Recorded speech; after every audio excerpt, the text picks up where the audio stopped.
Assalamu alaikum, my dear friends.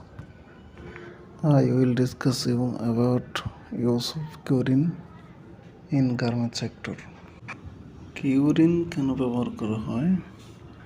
Garments প্রিন্টে যে কালি ব্যবহার করা হয়ে থাকে সাধারণত সেটি শুকানোর পর কাপড়ের সাথে শক্তভাবে লেগে থাকার প্রয়োজন হয়। সেটার জন্য সাধারণত কিউরিং মেশিন নির্দিষ্ট তাপমাত্রায় তাপ দিয়ে এই কালি কেমনভাবে গলিয়ে বা সেট করে দেয় যাতে ধোয়ার পরেও প্রিন্ট উঠে না যায় এবং তার সাথে কিউরিং মেশিন দিয়ে একটি গার্মেন্টসের মেজারমেন্ট 1.5 থেকে 2 cm কমানো যায়।